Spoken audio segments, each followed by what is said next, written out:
Okay, let's get into Web3, right? Because we are a Web3 show, and you do a lot in the Web3 space and marketing. And I just thought combining the two is really interesting. So, how has Web3 changed the marketing game? So Web3 is a very different story than Web2 or whatever we know so far. Web2, as you know, Web2, you are building different strategies than Web3. At the end of the day, Web3 is all about, getting to the end customer, but not by using the social media platforms or the Web2 components, but you actually need to get to the heart of the person who is purchasing the NFT or the project. And on Web2, you can use the traditional platforms like Google Ads, Facebook Ads, and all type of social media platforms. But on Web3, you have different tools. You have like Discord and Telegram and Twitter, which are very different than the traditional ones that we used to know. But also, there's no like a one strategy that you can use and utilize on each and every project. Every project is a different story. Every project is on different time. It depends on the market. It depends on the audience. It depends on the story of the project. It depends on what's up and down in the crypto world.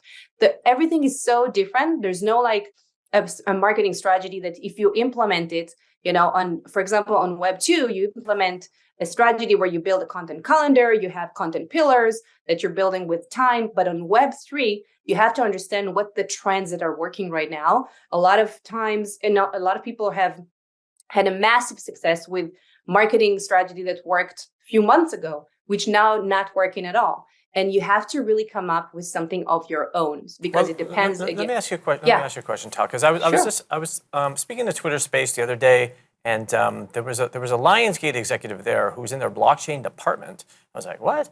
And I know that Fox has a blockchain department, CAA has a blockchain department. You see like all these big organizations in Hollywood and banks, and everybody has this Web3 department, right? Like, do you think that this is where everything is going? Like every business essentially is going to have this sort of Web3 division that's going to have to market in this new way? First of all, I think it's very exciting. There are more and more divisions, more and more companies and big, organizations that are stepping into that space. And I think that the future lies on Web3 as we all believe in it. At least I know that I'm a big believer in Web3 and that's going to change the world, but it's going to take time. But the fact that big companies like you said, Fox, and there's Disney who came in, and Starbucks and Nike and Adidas, so many big brands who are bringing the mass with them, we're bringing more and more awareness to the mass to create mass adoption in the space. That's going to change the world. And it's very exciting to see all those steps that are coming in. I think that the Web3 component is very important on every company because it changes the way people are thinking, behaving, and also the marketing ways are totally different in each one of them. Right. And look, for anyone at home who doesn't know what Web 2 is, like that's essentially the second iteration of the internet. This is more like the tech companies where it's like centralized data, and we're sort of making this pivot now from Web 2 to Web 3. Look, you've been in marketing for so long, and we've worked a lot 17 years. I mean, it's amazing. It doesn't look like it, but you've got Web 2, you've got Web 3. How difficult is that transition going to be? Is it going to be like there's going to be older people at the Web 2 organizations who don't quite understand? Because Web 3 is pretty young. Like I'm starting to see these like huge generation gaps.